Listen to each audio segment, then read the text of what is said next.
प्रिय दर्शकों, हमारे साथ रहने वाले यीशु मसीह के नाम से छुटकारे का संदेश इस कार्यक्रम में आपका हार्दिक स्वागत करते हैं। आपके जीवन में समस्याएं, आक्रोश, बीमारी, संकट ये सब हैं। पानी सर के ऊपर आ गया है, ऐसी परिस्थिति में है, छुटकारा मिलेगा या इसमें डूब जाएंगे, ऐसे डरने की परिस्थिति में क्या आप ये कार्यक्रम देख रहे हैं? आप डरिए नहीं, हमारे प्रभु यीशु मसीह आपकी रुकावट दूर करके प्रकृति से अपार चमत्कार वो आपके लिए करेंगे।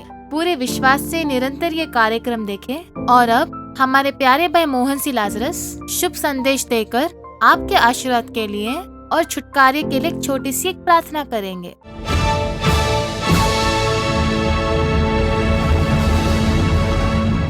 यशाया 43:2 पढ़ता हूँ, ध्यान से सुने। जब तू जल में होकर जाए मैं तेरे संग संग रहूंगा, और जब तू नदियों में होकर चले तब वे तुझे न डुबा सकेंगी। जब तू आग में चले तुझे आंच न लगेगी और उसकी लौ तुझे न जला सकेगी। प्रभु आपको देखकर कह रहे हैं, मेरे पुत्र मेरी पुत्री, जब तू जल में होकर जाए मैं तेरे संग संग रहूंगा। इसलिए वो जल तेरा कुछ नहीं बिगाड़ पाएगा, वो पानी तेरा कुछ नहीं कर पाएगा, वो पानी तेरी जो यात्रा है उसे नहीं रोक पाएगा। और जब तू नदियों में होकर चले तो उस नदी का पानी तेरे ऊपर नहीं आएगा, वो तुझे नुकसान नहीं पहुंचाएगा, वो तेरी यात्रा को रोक नहीं पाएगा। वो इसलिए कि मैं तेरे संग संग रहूंगा। और जब तू आग में चले तो आंच नहीं लगेगी, उस आग की लौ तुझे छू नहीं पाएगी। तो आग में आग की लपटों में चले तो भी तुझे कोई नुकसान नहीं होगा, तेरे सर का एक बाल भी उससे जलेगा नहीं, तेरे कपड़ों को भी नुकसान नहीं होगा। वो आग तुझे छू नहीं पाएगी, तुझे कोई नुकसान नहीं होगा। ये क्या आग में चलने से कैसे कोई नुकसान नहीं होगा? नदी के भारी बहाव में उतरने से कैसे नुकसान नहीं होगा? समुद्र की बड़ी बड़ी लहरों में उतरकर चलने से हम कैसे बच पाएंगे? प्रभु कह रहे हैं, मैं तेरे संग संग रहूंगा। I will be with you. जब तू पानी में होकर चलेगा मैं तेरे संग रहूंगा ना। नदी पार करते समय मैं तेरे संग रहूंगा ना। तू जब आग में चलेगा मैं तेरे संग रहूंगा ना। मैंने कौन सा वचन दिया? इस साल के लिए मैंने तुझे वचन दिया कि तू मत डर, मैं तेरे संग रहूंगा। ऐसा मैंने तुझे वचन दिया, मैं तेरे संग रहूंगा। इस पूरे साल में जब तक तू जिएगा, तेरी आखिरी सांस तक मैं तेरे संग रहूंगा। इसलिए तू मत डर। डराने जैसे काम तेरे चारों ओर होंगे, एक एक करके वो आएंगे। देखिए प्रभु कह रहे हैं, तू मत डर, मैं तेरे संग संग रहूंगा, तेरे साथ रहूंगा। आकाश व पृथ्वी का सृष्टिकर्ता परमेश्वर तेरे संग रहेगा, ऐसा प्रभु कह रहे हैं। इसलिए डर को अपने जीवन में स्थान न दे, ऐसा प्रभु कहना चाह रहे हैं। अब देखिए यहाँ प्रभु इस वचन में इस प्रकार कह रहे हैं कि जब तू पानी में होकर चले तो डरना नहीं, नदियों में होकर चलने पर तो डरना नहीं, आग में चलने की परिस्थिति आ जाए तो भी तू डरना नहीं, मैं तेरे संग रहूंगा। I will be with you. इसका मतलब ये है कि तुझे पानी में होकर चलना पड़ेगा, तुझे नदियों में होकर चलना होगा, तुझे आग में चलने जैसी परिस्थिति आएगी। इस प्रकार तेरे जीवन में होगा, उसमें जीना पड़ेगा, लेकिन तू डरना नहीं, मैं तेरे संग रहूंगा। यही है वचन। ये 3 घटनाएं पवित्र शास्त्र में लिखी गई हैं, बाइबल में। यहोशू 3 अध्याय उसके 14वें वचन से 17वें वचन तक पढ़ के देखें।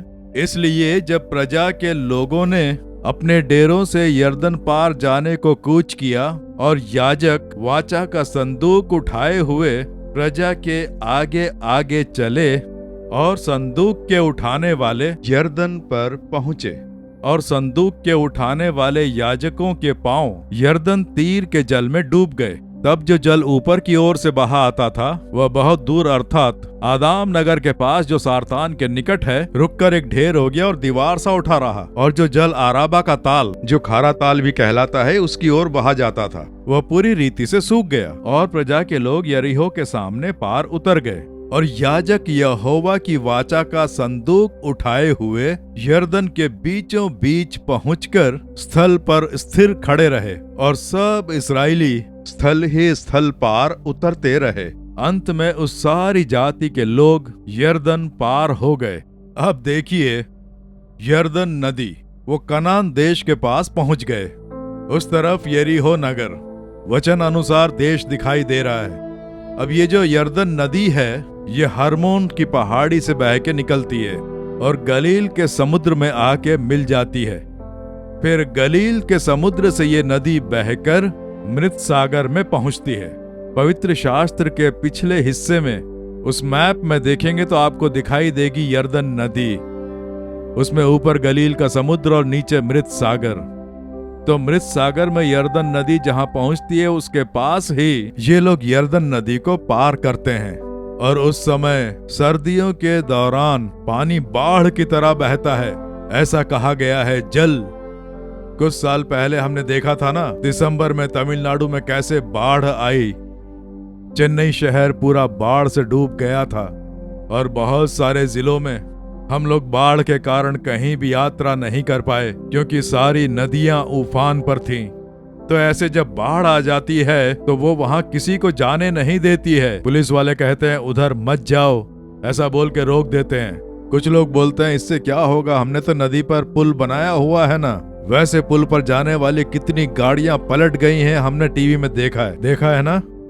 बाढ़ में जाने से कुछ नहीं होगा बोलकर गए और पानी ने आकर उनकी गाड़ी को ही बहा लिया। तो इस प्रकार की घटनाएं हमने अपनी आंखों से देखी हैं। तो उन दिनों यरदन नदी में पानी का बहाव इतना ज्यादा बड़ा हुआ था, उस नदी को पार नहीं कर सकते थे। बाढ़, इसे कैसे पार करें? 8-10 परिवार हों तो कोई बात नहीं, किसी बोट वगैरह में बैठकर पार हो जाएंगे। लेकिन यहाँ तो 30 लाख लोग हैं, छोटे बच्चे, बड़े लोग, स्त्रियां, बूढ़े लोग, इतने सारे लोग हैं। अब इसमें पुल कैसे बांधें? पुल बनाने का जरिया नहीं, बहुत बड़ी नदी, पानी बहुत ऊंचा बह रहा है, ऐसे में कैसे पार करें? तब प्रभु उन्हें सम्मति देते हैं। परमेश्वर के सेवक, संदूक उठाने वाले याजक जाकर जल में पांव रखें, यरदन नदी रुक जाएगी। और यरदन नदी में जो पानी उफान पर था वो ऐसे ही रुक गई और वह स्थल ही स्थल पर चल कर गए। तो देखा, लाल समुद्र में भी चलते समय वह सूखे स्थल पर चल कर गए और यहाँ भी सूखे स्थल पर चल कर गए। कोई नमी नहीं है। तो यहोवा जब चमत्कार करते हैं तो ऐसा ही होता है, प्रकृति से अपार कार्य वो करते हैं। तो वो लोग पार हो गए, तो जल को पार कर गए। ये जल क्या दर्शाता है? यशाया 59वें अध्याय का 19वां वचन जब पढ़ते हैं, जब शत्रु महानद के समान चढ़ाई करेंगे तब यहोवा का आत्मा उसके विरुद्ध झंडा खड़ा करेगा। शत्रु, शैतान नाम का शत्रु, नासूर शैतान, वह बाढ़ की तरह आएगा। बाढ़ किस प्रकार आती है? पूरा गांव नष्ट कर देती है, परिवारों के साथ साथ घरों को बहा ले जाती है, पूरा का पूरा शहर उसमें समा जाता है। तो उस प्रकार से शत्रु शैतान बाढ़ की तरह आएगा हमें नष्ट करने के लिए। जो शैतान है वो बाढ़ की तरह खड़ा होकर आएगा, कुछ भी करके हमें नष्ट करना चाहेगा। अब देखिए, उत्तरी भारत में ये भील लोग हैं ना, मिशनरी में आए थे ना, मध्य प्रदेश में वहां एक मिशनरी है। मध्य प्रदेश में वो भील आदिवासी हैं, उद्धार पाकर सेवकाई करते हैं। वहां आप जाएंगे तो देखेंगे गांव-गांव में तांत्रिक लोग रहते हैं, जादू टोना कर करके अपना घर चलाते हैं। उनके लिए गृह उद्योग जैसा है जादू टोना करना, मंत्र पढ़ के जादू टोना करके क्रियाएं करते हैं। सिर में दर्द, पेट में दर्द हो तो वो लोग तांत्रिक के पास जाते हैं। वहां अस्पताल नहीं है, डॉक्टर्स नहीं हैं, तो इनके पास ही जाते हैं और ये उनसे पैसे लेकर कुछ मंत्र वगैरह फूंक के भेजता है। अब मिशनरी के सेवक जब सेवकाई करने लगे, यीशु ही सचमुच के ईश्वर हैं ये जानने के बाद इन लोगों ने तांत्रिक के पास जाना छोड़ दिया। यीशु तो मुफ्त में चंगाई दे रहे हैं, इसलिए तांत्रिकों के पास जाना छोड़ दिया और अब इनकी कमाई होनी बंद हो गई। और जैसे ही तांत्रिकों की कमाई बंद हुई तो क्यों लोग हमारे पास नहीं आ रहे हैं? वो वहां यीशु यीशु बोलते हैं ना, वहां जा रहे हैं, कहते हैं यीशु मुफ्त में चंगाई दे रहे हैं। इससे तो हमारी रोजी रोटी को नुकसान हो रहा है, अब क्या करें? तो एक तांत्रिक ने क्या किया, इस मिशनरी को ही खत्म कर देना है या इन्हें इस गांव से खदेड़ देना है, नहीं तो हमारा जीना मुश्किल हो जाएगा। सब लोग यीशु यीशु कह रहे हैं, कहते हैं उनसे प्रार्थना करने पर बीमारों को चंगा कर देते हैं। ये लोग रहेंगे तो हमारी रोजी रोटी खत्म हो जाएगी बोलकर उन्होंने जादू टोना किया। उनका टोटका, हर जगह पर अलग तरह से तंत्र मंत्र से दुष्ट आत्माओं को भेजना, और वहां ऐसा है कि सांप को रखकर जादू टोना करते हैं। उन भील लोगों के बीच जहां वो रहते हैं, मध्य प्रदेश के एक हिस्से में उनका कामकाज क्या है, सांप को रखकर जादू टोना करना। और इसलिए सांप पकड़ कर लाकर और उस सांप को रखकर मंत्र पढ़कर, तो इस घर में जा और इस घर में जो इंसान है उसे जान से मारना है, इस तरह से मंत्र पढ़कर सांप को भेजना, और रात में ही वो सांप उस घर में पहुंच जाता है। ये मध्य प्रदेश में जो भील लोग रहते हैं उनके बीच होता है ये जादू टोना, सांप रखकर मंत्र वगैरह पढ़कर उसे भेजना। और ठीक उसी तरह से देखिए, ये जो मिशनरी है उसकी पत्नी ने अच्छे से अभिषेक पाया, पवित्र आत्मा से भरकर अन्य भाषा में प्रार्थना करना, सेवकाई खत्म करके रात में आकर पूरा परिवार बैठकर स्तुति करते, प्रार्थना करते, उसके बाद सोते, सुबह उठकर प्रार्थना करके सेवकाई के लिए जाते।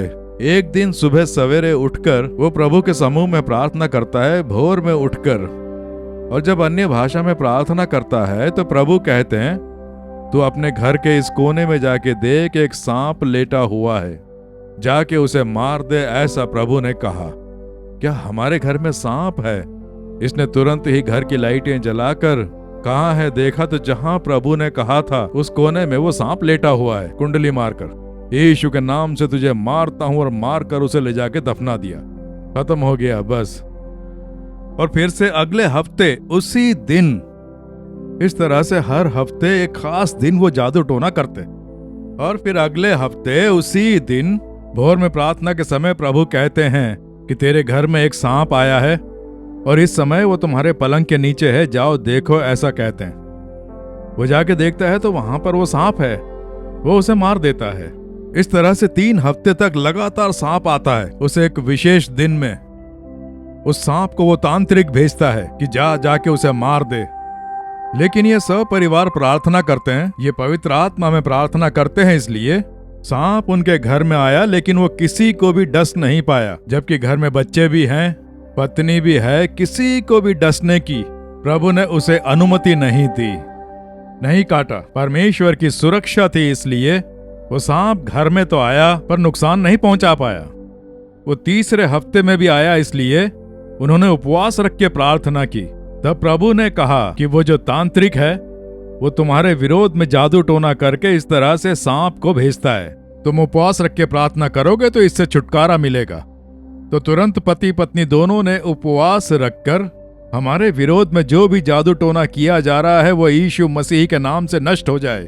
इस्राएल के विरोध में जादू टोना नहीं है, याकूब के विरोध में जो ज्योतिषी था उसके लिए पवित्र आत्मा से भरकर प्रार्थना की, बस इतना ही। और अगले हफ्ते से वो सांप आया ही नहीं। उसके भेजने पर भी अब क्या इस घर में वो आएगा? नहीं आएगा, बस इतना ही। पूर्ण रूप से छुटकारा। वो जादू टोने की क्रिया पूरी तरह नष्ट हो गई। शत्रु जब एक बाढ़ की तरह आता है, हमें नष्ट करने के लिए भले ही हमारे विरोध में जादू टोना किया गया हो, पवित्र आत्मा झंडा उठाएगा और पवित्र आत्मा कहेगा ये मेरी संतान है, ये मेरे सेवक हैं, तू नहीं छू सकता है बोल के पवित्र आत्मा झंडा उठाएगा। व्यवस्था विवरण 23 के 23 में याकूब के विरोध में कोई जादू टोना नहीं, इस्राएल के विरोध में कोई ज्योतिषी विद्या नहीं, लेकिन आज आपके परिवार के विरोध में जादू टोना है, आपके बिजनेस के विरोध में जादू टोना, आपके सेवकाई के विरोध में कोई जादू टोना भी कर देगा तो वो क्रिया करेगा। किसी ने जादू टोना किया है, तुम समझ जाओ उस तरह से यहोवा अनुमति देंगे, उससे आपको कोई क्षति नहीं होगी, आपका नाश नहीं हो पाएगा। हालेलुया! क्योंकि प्रभु कह रहे हैं मैं तेरे संग हूं। 1 यूहन्ना 4:4 में प्रभु कह रहे हैं जो तुम में है वह उससे जो संसार में है बड़ा है। आमीन। आपको कहना है शैतान मेरे साथ जो है वो यीशु तुझसे भी बड़ा है, तेरा सिर कुचलने वाले यीशु मेरे संग हैं, ऐसा आपको कहना है। आमीन कहें। सुबह उठ के प्रार्थना करते समय कहें, हे शैतान, आज के दिन तू मेरे विरोध में कितना ही आक्रोश, कितनी ही समस्याएं, कैसी ही साजिश क्यों न कर ले, तू मुझे क्षति नहीं पहुंचा सकता। वो इसलिए कि तेरा सिर कुचलने वाले यीशु मेरे संग हैं। तेरी शक्ति क्रूस पर पूरी तरह नष्ट करने वाले यीशु मेरे संग हैं। ऐसा आप कहें, संसार में जो तुझसे बड़ा है वो मेरे संग है। इसलिए आपको जूझना पड़ेगा, पर कोई क्षति नहीं पहुंचेगी। जादू टोना कर दिया इसलिए अपने घर में उसका आभास होगा, लेकिन आपको उससे क्षति नहीं पहुंचेगी। मेरे विरोध में जादू टोने हुए थे, इसलिए मैं जानता हूं। मेरे शरीर में जो क्रियाएं हुई उससे, उनकी कार्यशैली के कारण मैं एकदम समझ गया कि कोई जादू टोना कर रहा है। क्योंकि शरीर में जैसे ही घात होता है तो पवित्र आत्मा कहता है कि तेरे विरोध में कोई जादू टोना कर रहा है। तुरंत मैं बिना डरे कहता, यीशु के नाम से वो क्रिया नष्ट हो जाए। उस शैतान की बलि को शाप देता हूँ यीशु के नाम से। ऐसी प्रार्थना करते ही सब खत्म हो जाता। शैतान का कार्य इतना ही है। इसलिए आप रेगुलर उपवास रख के प्रार्थना करें। मत्ती 17:21 में शैतान के बारे में कहा गया है, पर यह जाति बिना प्रार्थना और उपवास के नहीं निकलती, इस प्रकार का जो शैतान होता है। तंत्र मंत्र जादू टोने को नष्ट करने के लिए उपवास रख के प्रार्थना करें। इसीलिए तो हर शुक्रवार को उपवास की प्रार्थना की हमने शुरुआत की। ऑनलाइन पर करीब 20,000 लोग जुड़ के प्रार्थना करते हैं हर हफ्ते। 7 बजे से 8 बजे तक आशीर्वाद की उपवास प्रार्थना। बहुत लोग प्रार्थना करते हैं, बहुतों का उद्धार हुआ। गवाही देते हैं कि जब मैंने उपवास रखकर प्रार्थना की तो शैतान की क्रिया नष्ट हो गई। उपवास प्रार्थना बहुत सामर्थ्यशाली है। हफ्ते में 1 दिन सपरिवार उपवास रख के प्रार्थना करें। प्रभु, हम तुम्हारे हैं, ये परिवार तुम्हारा है। हम हमारे घर में यीशु का लहू मलते हैं, बच्चों पर, पति पर, पत्नी पर, हमारे घर के हर कोने में यीशु का जो मेमना है उसका लहू मलते हैं। शैतान की किसी भी शक्ति को अधिकार नहीं है। कोई भी तंत्र मंत्र जादू टोने की शक्ति हमारे घर में नहीं आ सकती। ऐसे आपको प्रार्थना करनी है। जब आप प्रार्थना करेंगे तो उपवास की प्रार्थना के सामर्थ्य के कारण तंत्र मंत्र सब नष्ट हो जाएगा। जादू टोने की क्रिया नष्ट हो जाएगी। तावीज जल के राख हो जाएंगे। तावीज की आवश्यकता ही नहीं रहेगी। यीशु के नाम से जो तावीज हैं वो जल जाएं, ऐसा कहें, वो जल जाएंगे। बस इतना ही। आप हर बार सही से प्रार्थना करने लगेंगे तो या तो मंत्रवादी का मन फिराकर उद्धार होगा या पूरी तरह से नष्ट हो जाएगा। तांत्रिक का मंत्र फलेगा नहीं। सब पवित्र आत्मा से भरकर प्रार्थना करें, हालेलुया कहें। अपने घर में पूरे विश्वास से प्रार्थना करें। शत्रु बाढ़ की तरह आएगा, वो डराएगा, आपका नाश करने जैसा आएगा, पर आपको क्षति नहीं पहुंचा पाएगा। यहोवा आपकी रक्षा करेंगे ना। मैं तेरे संग हूं कह रहे हैं ना। तमिलनाडु में समुद्र के किनारे जब सुनामी आई तो किनारे पर रहने वाले लोगों को बहुत नुकसान हुआ। तब सैम जबतर भाई ने एक घटित घटना के बारे में बताया। उन्होंने बताया, समुद्र के किनारे मछली उसका व्यापार करने वाले मछुआरे लोगों में से एक बहन ने आकर ब्रदर से बताया कि उस वक्त क्या हुआ था। उन्होंने बताया, सैम जबतर भाई ने मुझे ये बात बताई। समुद्र के किनारे सोमवार की सुबह सुबह वहां पर मछली का व्यापार करने वाली एक बहन, जो कुछ महीनों से पेट से थी, एक गर्भवती महिला, उसने कहा कि समुद्र के किनारे जब व्यापार कर रही थी तो समुद्र की ऊंची लहरें आईं।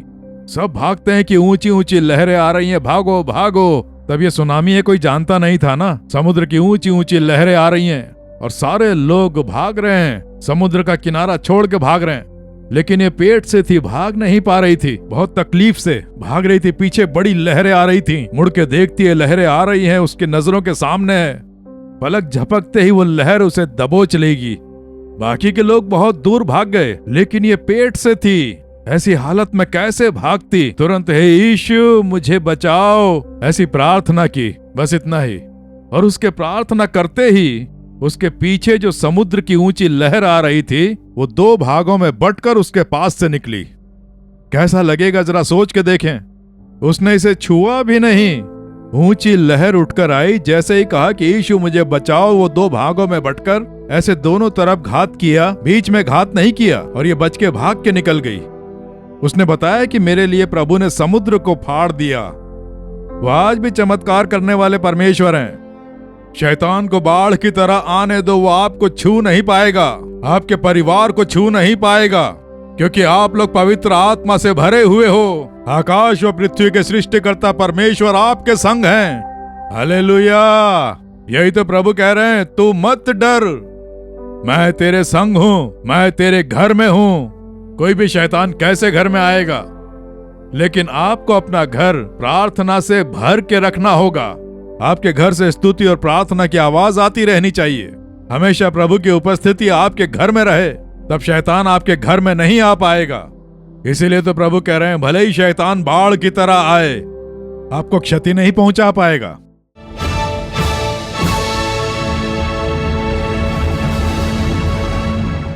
मेरे प्रिय मित्रों, प्रभु के वचनों ने आपसे भेंट की है। कोई न कोई डर आपके अंदर होगा। किसी दुष्ट आत्मा द्वारा कोई समस्या, या किसी ने तंत्र मंत्र करके जादू टोना कर दिया, उसके कारण कोई क्षति, ऐसे किसी न किसी कारण से शैतान की दुष्ट आत्माओं के द्वारा ग्रसित होकर आप चिंता में होंगे। आज आपके छुटकारे का दिन है। प्रभु ने आपसे बात की है ना। अब हम प्रार्थना करेंगे। आपके साथ मैं भी प्रार्थना करूंगा। प्रभु छुटकारा दिलाएंगे। वो क्रूस पर शैतान का सिर कुचलकर जय पाने वाले यीशु हैं। यीशु ने क्रूस पर जय प्राप्त की। उन्होंने जय क्यों पाई? हमारे लिए ही उन्होंने क्रूस पर जय पाई। इस पर विश्वास रख के प्रार्थना करनी है। यीशु का नाम बोलकर प्रार्थना करें। मुंह खोलकर जोर से यीशु का नाम पुकारना है। यीशु के नाम से, हे यीशु, ऐसे नाम पुकारना है, तभी छुटकारा मिलेगा। चुपचाप रहने से छुटकारा नहीं मिलेगा। यीशु ने नाम लेने को कहा कि मेरे नाम से तुम जो मांगोगे तुम्हें मिलेगा। अब हम प्रार्थना करें। डर, मरने का डर, आत्महत्या की सोच, मानसिक तनाव, डिप्रेशन, नींद नहीं आती, ऐसी चिंताएं अपने हृदय पर हाथ रखें। हे यीशु, मुझे छुटकारा दिलाओ।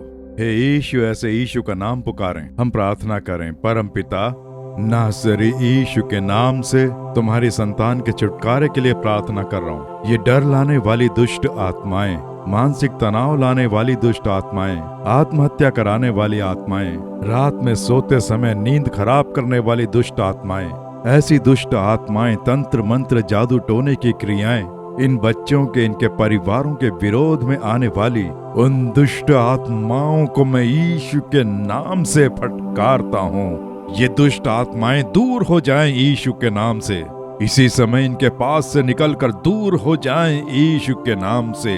डर लाने वाली दुष्ट आत्माएं, नींद खराब करने वाली आत्मा, यीशु के नाम से मैं फटकारता हूँ, निकल जा यीशु के नाम से। जो भी है यीशु, यीशु का नाम लेकर पुकार रहे हैं, उन हरेक के ऊपर मैं यीशु का लहू मल कर प्रार्थना करता हूँ। यीशु मसीह के नाम से छुटकारा प्राप्त हो। डिप्रेशन लाने वाली दुष्ट आत्माओं को मैं फटकारता हूँ। मृत्यु की वेदना लाने वाली और आत्महत्या के लिए उकसाने वाली आत्माओं को फटकारता हूँ यीशु के नाम से। तंत्र मंत्र जादू टोने की क्रियाएं यीशु के नाम से भस्म हो जाएं। इन परिवारों के विरोध में जो किया गया है जादू टोना, वो सारी क्रियाएं जल के भस्म हो जाएं यीशु के नाम से। तावीज जल के राख हो जाएं यीशु के नाम से। वो क्रियाएं नष्ट हो जाएं।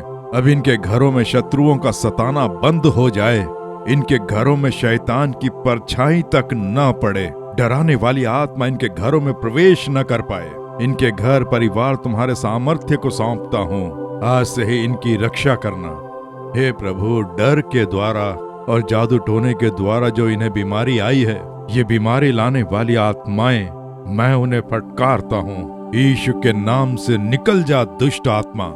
शरीर को जकड़ने वाली आत्मा, हाथ पैरों को जकड़ने वाले नासूर शैतान, निकल जा यीशु के नाम से तुझे फटकारता हूँ। इनकी शांति, इन परिवारों का सुख चैन छीनने वाले दुष्ट शैतान को मैं फटकारता हूँ। आशीर्वाद चोरी करके नुकसान और क्षति पहुँचाने वाले, व्यापार कमाई को क्षति पहुँचाने वाले नासूर तंत्र मंत्र की आत्माओं को मैं फटकारता हूँ। वो जल के राख हो जाएं यीशु के नाम से। आज हर एक परिवार को छुटकारा, यीशु के नाम से छुटकारा। यीशु समाचार सुन के प्रार्थना करने वाले हर एक को यीशु मसीह के नाम से छुटकारा प्राप्त हो। शत्रु की क्रियाएं नष्ट हो जाएं, दुष्ट आत्माओं की शक्तियां नष्ट हो जाएं। ये क्रिया करने वाले तुम्हारे प्रेम की स्तुति हो। छुटकारा दिला दिया उसके लिए स्तुति हो। अब जोर से कहें, यीशु की स्तुति हो। यीशु की स्तुति हो, छुटकारे के लिए स्तुति हो, शत्रु की क्रिया नष्ट हो गई उसके लिए स्तुति हो, जय दिलाने के लिए स्तुति हो, जादू टोना नष्ट करने के लिए स्तुति हो, स्तुति हो। यीशु के नाम की स्तुति हो, यीशु के नाम की स्तुति हो, यीशु तुम्हारी स्तुति हो, स्तुति हो यीशु के नाम से। आमीन आमीन। प्रिय दर्शकों, कार्यक्रम देखकर आशीर्वाद पा लिया होगा, हमें विश्वास है। आप जो भी भलाइयाँ पाए उससे हमें अवगत कराना ना भूलें। परमेश्वर की कृपा आप सबके ऊपर बनी रहे। आमीन। For further details and prayer support, contact Jesus Redeems Ministries, Naulumavadi, Tuticorin District, 628211. Our phone number 04435454545. Email info@jesusredeems.org. Our website www.jesusredeems.com. God bless you.